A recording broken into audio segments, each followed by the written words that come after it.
Hello, everybody. I'm a practicing therapist and I work with a lot of individuals with attachment wounds.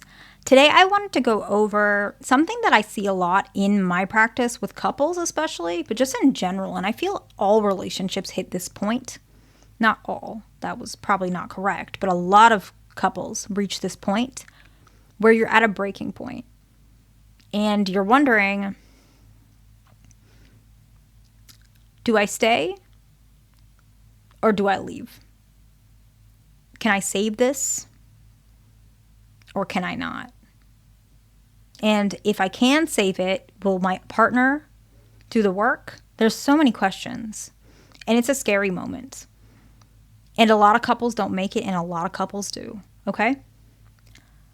So, what do I mean by the breaking point or the moment where you don't know what to do?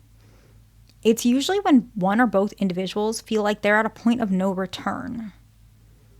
So can this be reversed? So as a therapist and a doctoral student of psychology, I'm very tempted to say yes because that is largely what I do for a living and what I'm researching. So please remember that I am biased because my job is about hope and helping people. It's why I chose my job. It's what I love to do. So please take everything what I say with a grain of salt. And I would say that maybe the best answer is maybe. I want to say yes. I want to say you can save the relationship. I love that. But I understand that not all relationships can be saved. So it really depends on how willing both of you are going to adjust, lean in and out appropriately. So what are the areas that we need to resolve and how do we get there? Before I can explore that with you, let's address some important aspects and focus on why this happens. So the very first one, feeling unheard and not reciprocated. And I would say both individuals in the relationship can feel like this. This is much more common to be voiced, at least in my office, more likely if they're anxious or fearful, avoidant, leaning anxious. Feeling unheard and not reciprocated, right? The next one is feeling disrespected, boundaries are crossed, and suffocated. This is likely going to be worded by a dismissive partner or dismissive, leaning, fearful partner.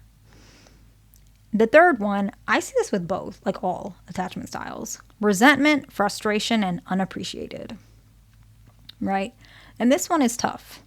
It's tricky because even secure individuals, actually, secure can feel all of these. But this one I see, like, even if you love each other and you're actually doing the right things, things happen. And sometimes life gets to you, and this can happen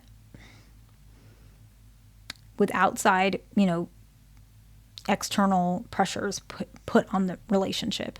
And that's really hard, right? And so that's why I believe a lot of times these can be worked out, because the first two, a lot of times it's healing the attachment issues. The third one is trying to find out where these sources come from. Easier said than done, right? So usually this happens. There's ways that we can undo some of these aspects and make the relationship a little bit more fulfilling. So let's break it down a little bit so that we can explore how to make the relationship work. Saving love is difficult. And I'm not going to tell you that it's easy. I'm not going to tell you that every couple in the world, it's worth saving and everyone can be saved. That's not true. But there are definitely some relationships that maybe if they held on a little bit longer, it could have been saved. I can't tell you what that relationship is, and I'm not telling you what to do. I never am. I'm never telling you to stay with someone that doesn't treat you right. But I know there are some couples out there. There's some relationships that need this. And so that's why I'm sharing it with you, okay?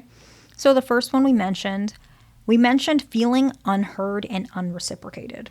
And we had mentioned this is typical for anxious and fearful, leaning anxious. But it could also be the avoidant. But let's just say for the partner of the avoidant, if you're feeling this way, work towards expressing issues before they get intolerable. A lot of you guys, you don't like expressing things right away. Sometimes you don't know how to. But another time is because you're afraid to trigger your partner. And you know what? That's valid. Avoidant individuals, you guys get triggered pretty easily. Not gonna lie. But if you're the partner of the avoidant, you are not doing your partner any favors by not expressing it.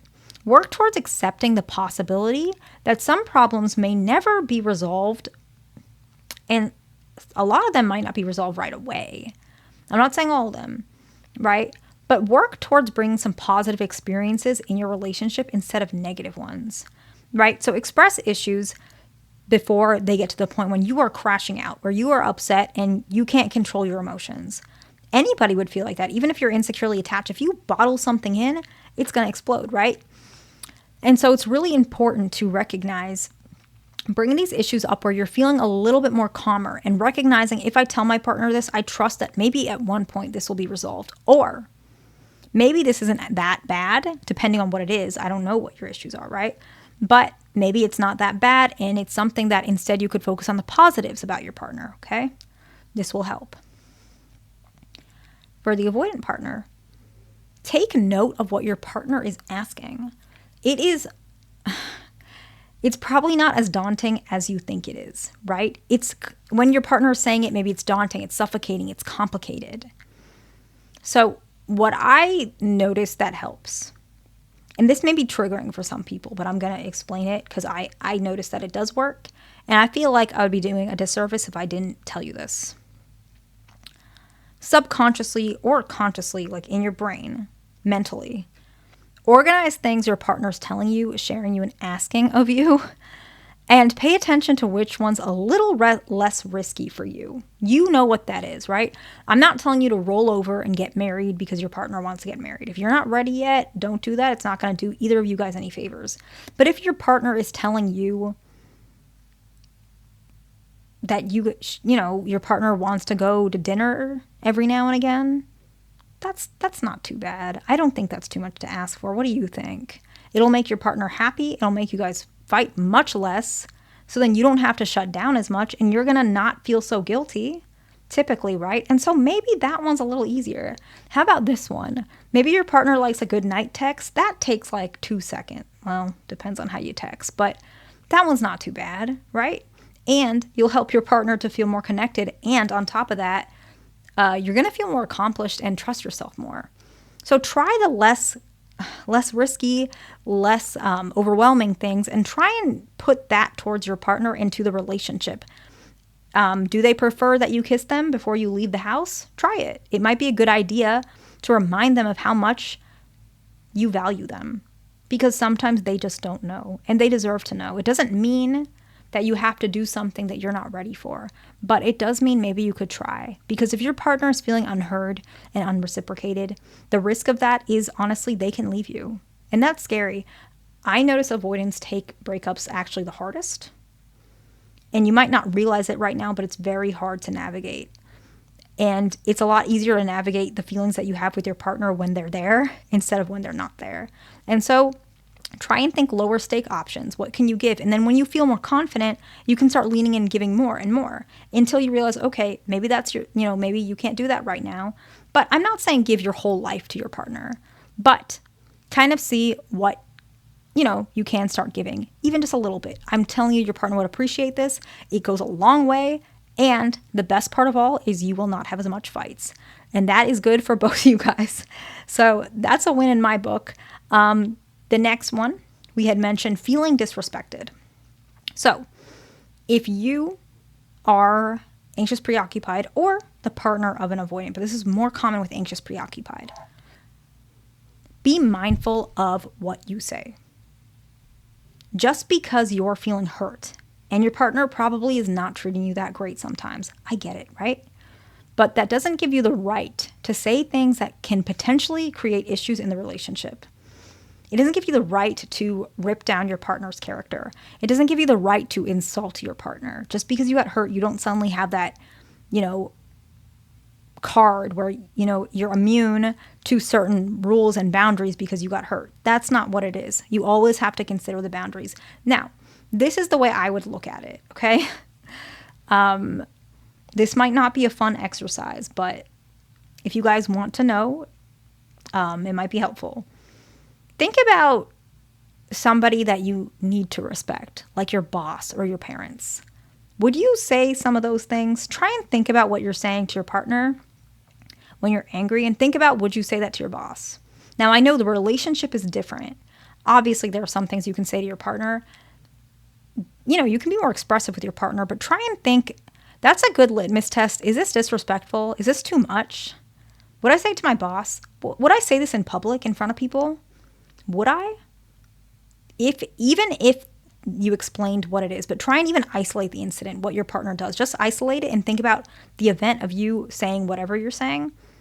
Do you think that comes across respectful? What if someone said that to you, right? Let's say you're telling your partner they're emotionless, they're cold, they don't care, they don't like relationships, they deserve to be alone. I hear this a lot. A lot of people say this to avoidants, a lot of anxious individuals. You deserve to be alone. Why do you even, why are you like this? I might as well leave you. I don't need you. You drive me crazy, whatever it is. And maybe there's some truth to it, but there is a better way to say it. Now imagine if you flipped it. What if they said to you, you're suffocating, you're insufferable, you're needy, I can't breathe, you are demanding, there's no winning with you? That probably sounds really hurtful, and they should not be saying that either. Is there a better way to say it? So it's important to recognize perhaps the way you say it is pushing your partner away, and avoidants are sensitive to disrespect. And so that's why it's more important to mention it, what's really going on. Why are you calling your partner a certain thing? It's because you're feeling an emotion. You're probably not getting your needs met. Communicate that instead. It doesn't help to be disrespectful comparing to another person. Oh my gosh, I will just be really honest with you, anxious individuals especially, you guys compare a lot. X, Y, and Z does this, whatever it may be. I understand you guys are hurt, and I do not blame you at all. Honestly, being with an avoidant is really challenging. You guys deserve to vent and find a place that's safe, and your partner should be, leaning in and helping you not feel this way. But in order for that to happen, it's important to communicate things clearly, okay? But again, I'm not blaming you, but just be mindful of how you communicate, okay? And communicating will give you a higher likelihood of your partner hearing you out. Now, for the avoidant individual, what ends up happening with you guys is you don't speak up when you're feeling disrespected, or you blow up and run away. Some form of that, right? And that's not fair to your partner, because sometimes your partner doesn't know they crossed a line because you didn't say anything. A lot of times you guys don't say anything. I observe this a lot. Now, that's not fair, because you can't be afraid of your partner's moods. Your partner cannot read your mind. They don't know what it is that's making you shut down and run away. It's not fair. And unfortunately, what ends up happening is they feel confused and they don't know what's going on, and they're probably going to pursue you further, and that'll just make you run away more. When you're feeling disrespected, speak up and set appropriate boundaries. Don't be afraid of your partner's mood. Tell your partner sometimes you feel uncomfortable with sharing because of how they react. Tell them you don't like being talked to that. And a lot of times, individuals who are anxious, or your partner in general, they don't realize they did it, and they are pretty ready to apologize. I shouldn't have said that, I'm sorry. But they don't know, you have to tell them. And so you want to manage your own reaction as well, because they're also healing. They're learning as well. Your partner is probably insecurely attached. So if you're an avoidant individual and your partner does disrespect you, be mindful in your mind that they probably didn't mean it like that. And just communicate with them and tell them, we talked about this. I don't like when you say it like that. I know I hurt you. Is there another way that you can tell me? Be patient with them. They're learning too, okay? So that's something to remember. And the last one, we talked about resentment, okay? So it is important to recognize, and this is for both you guys, this is for everybody in a relationship. It is important to recognize that no one can meet your needs fully. And you are also responsible for your part in the matter. So learn to let the smaller things go and lean into positivity. We were just talking about an avoidant partner with an anxious partner. And let's say an anxious partner said something that came across disrespectful. It's important as an avoidant partner to not completely be like, okay, you disrespected me, I'm done. Why not you tell them, first of all? Second, be patient with them. They've had these wounds for many, many years. They don't mean it like that. And if they apologize, let it go. Don't shut off from them completely. Love is bad. Relationships aren't worth it. I knew this would happen. Your partner probably didn't mean it like that. That's just the way they respond. I'm not telling you it's a good thing, but it's important to let it go. Anxious individuals. If your partner didn't answer your message and then later they answered it, even though it was later than typical, let it go. Maybe it's not worth bringing it up. If it continues to happen, it's something to bring up. But this is the main reason why resentment occurs. Because individuals don't learn the difference between what to let go and what to hold on to, as well as the communication is broken down. Resentment is a tough one, and it takes a lot of communication to make it work. I can't just say magically, okay, be more grateful, resentment's gone. No. You guys have to make a lot of adjustments for each other. But just important to recognize, by learning to let go and lean into positivity, resentment is much less likely to happen and diminish slowly, okay? I hope this video was helpful. Please subscribe, like, and I'll see you in the next one.